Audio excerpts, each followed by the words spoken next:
Assalamualaikum warahmatullahi wabarakatuh. Saya Mulia Pristiwati. Saya akan membahas tentang ruang lingkup manajemen media.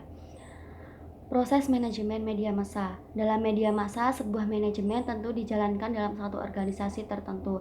Setiap organisasi akan memiliki struktur yang berbeda sesuai dengan kepentingan. Bisnis media tentu berbeda dengan bisnis komputer. Kebutuhan struktur organisasi media pun dengan sendirinya akan berbeda dengan bisnis komputer. Kesamaannya terletak pada pembagian berdasarkan fungsi dan peran masing-masing bagian. Jadi, ada fungsi-fungsi tertentu yang sama di antara perusahaan media dan perusahaan komputer. Inilah yang kita namakan sebagai prinsip umum manajemen yang dapat diterapkan pada semua bidang industri atau kegiatan. Dalam dunia manajemen, apalagi yang menggunakan pendekatan dalam proses manajemen strategis, kajian atas lingkungan internal dan eksternal merupakan prasyarat dasar. Pendekatan manajemen strategi ini pun dapat kita gunakan untuk melihat lingkungan-lingkungan yang berpengaruh terhadap organisasi media massa dan praktik manajemen yang dijalankan di dalamnya. Dalam buku Whelan dan Hanger 1995 halaman 11 menyebutkan ada 3 lingkungan yang berpengaruh terhadap organisasi, yaitu yang pertama lingkungan internal yang merupakan lingkungan di dalam organisasi yang mencakup struktur organisasi, budaya organisasi, dan sumber daya yang dimiliki organisasi. Yang kedua, lingkungan tugas, yaitu lingkungan spesifik bidang industri yang dalam konteks pembahasan kita adalah lingkungan tugas media massa. Di dalamnya ada pemegang saham, pemasok, pemerintah, kelompok-kelompok kepentingan, pegawai, dan serikat pekerjanya.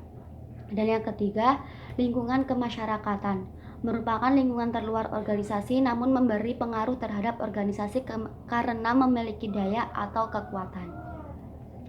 Bila ketiga lingkungan yang berpengaruh terhadap organisasi kita terapkan pada manajemen media massa, akan berarti sebagai berikut. Yang pertama, lingkungan internal organisasi media massa akan memiliki struktur, kultur, dan sumber daya. Struktur organisasi seperti yang digambarkan tadi menunjukkan bagaimana organisasi media massa mengelola dirinya. Yang kedua, lingkungan tugas organisasi media massa akan mencakup pemilik saham untuk media komersial atau pihak yang berkepentingan terhadap media massa tersebut yang populer dinamakan stakeholder. Ada juga organisasi profesi seperti Persatuan Wartawan Indonesia, Aliansi Jurnalis Independen, Serikat Penerbit Surat Kabar, Asosiasi Jurnalis Televisi, Persatuan Radio Siaran Swasta Nasional, dan seterusnya yang sedikit banyak akan memengaruhi organisasi media massa. Dan yang ketiga, lingkungan kemasyarakatan organisasi media massa yang memengaruhi karena memiliki daya-daya sosial kultural, ekonomi, teknologi, dan politik legal. Peraturan perundang-undangan yang berkenaan dengan media massa, yaitu Undang-Undang Pokok Pers dan Undang-Undang Penyiaran, jelas memengaruhi bagaimana manajemen roda organisasi media massa. Perencanaan. Sering dengan perkembangan teknologi komunikasi dan informasi, banyak orang yang menyebut media cetak akan segera menjadi media masa lalu. Artinya, media cetak tidak akan banyak lagi ditengok generasi muda karena mereka sudah terbiasa menggunakan media lain sebagai sumber hiburan dan informasinya. Ada juga yang menyatakan hal ini disebabkan karena pembaca media cetak adalah orang-orang di generasi tua atau kebanyakan sudah berusia di atas 40 tahun. Memang media cetak merupakan media massa pertama dalam sejarah peradaban manusia. Dalam konteks ini, ada baiknya kita mengikuti apa yang dikemukakan Olmsted 2004 halaman 6 yang mengutip hasil-hasil penelitian yang menunjukkan adanya 10 kompetensi yang harus dimiliki orang yang akan melakukan transformasi dalam organisasi media cetak. Yang pertama, visi, mengidentifikasi tujuan-tujuan strategis dan inovasi unggulan. Dan kedua, berfokus pada pelanggan atau customer, mengantisipasi kebutuhan pelanggan, menyampaikan produk yang melebihi ekspektasi pelanggan. Dan ketiga, perubahan yang membawa pada keunggulan secara efektif mendorong dan mengimplementasikan prakarsa-prakarsa perubahan. Yang keempat, mendorong organisasi pada dirinya sendiri untuk menjadi unggul. Dan yang kelima, komunikasi interpersonal, berkomunikasi dengan jelas dan efektif dengan orang-orang yang berada di dalam dan di luar organisasi. Yang keenam, manajemen relasi, membangun, menjaga dan menghargai relasi positif dengan orang di dalam dan di luar organisasi untuk mencapai tujuan-tujuan bisnis. Yang ketujuh, pembagian dan pengembangan, mendorong dan memberi contoh untuk pengembangan pegawai dan pengembangan karir jangka panjang. Dan yang kedelapan, integritas atau menunjukkan tinggi standar kejujuran dan etika.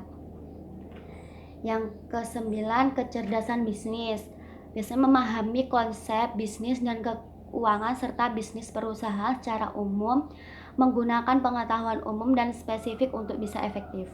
Yang kesepuluh, kepiawaian belajar, melakukan penyesuaian dan perbaikan kinerja diri secara berkelanjutan. Pengorganisasian pada dasarnya berkenaan dengan penyelenggaraan semua kegiatan melalui penguasa atas pekerjaan, kewenangan, dan koordinasi dalam melakukan upaya untuk pencapaian tujuan. Jadi dalam pengorganisasian ini ada dua hal pokok, yaitu kegiatan dan tujuan. Kegiatan dilakukan untuk mencapai tujuan dan tujuan itu sendiri sebenarnya ditetapkan dalam perencanaan yang prosesnya sudah kita bahas sebelumnya, sedangkan kegiatan berarti mengarahkan sumber daya yang dimiliki organisasi untuk mencapai tujuan organisasi. Struktur organisasi apapun, organisasinya tidak disusun asal-asalan, melainkan melalui proses penyusunan yang disesuaikan dengan kebutuhan dan perkembangan organisasi dengan memerhatikan berbagai aspek. Dalam keputusan manajemen, setidaknya ada 5 cara atau pendekatan dalam pengorganisasian yang membagi satu organisasi ke dalam beberapa divisi. Kelima, pengorganisasian itu dilakukan melalui pendekatan. Yang pertama, fungsi, yaitu pengorganisasian berdasarkan fungsi yang dijalankan. Fungsi-fungsi tersebut mencerminkan sifat bisnis yang dilaksanakan organisasi. 2. Produk, yaitu pengorganisasian yang merajut semua fungsi yang diperlukan untuk membuat dan memasarkan produk. 3. Wilayah geografis, yang mengorganisasikan dengan cara mengelompokkan pekerjaan berdasarkan wilayah atau geografis. 4. Proses, yaitu pengelompokan pekerjaan berdasarkan arus produksi atau pelanggan. Masing-masing proses itu tentu saja akan memerlukan keterampilan tertentu yang kemudian dikategorikan sebagai kegiatan pelaksanaan pekerjaan. Pelanggan, yang kelima pelanggan, yaitu mengelompokkan pekerjaan berdasarkan sejumlah kesamaan kebutuhan atau masalah pelanggan. Langkah-langkah dalam pengorganisasian, yang pertama, mengkaji perencanaan, menyusun daftar tugas, mengelompokkan tugas ke dalam pekerjaan, mengelompokkan pekerjaan dan penugasan, dan yang terakhir pendelegasian wewenang. Itulah yang dapat saya sampaikan. Bila ada kurangnya saya mohon maaf. Saya akhiri, wassalamualaikum warahmatullahi wabarakatuh.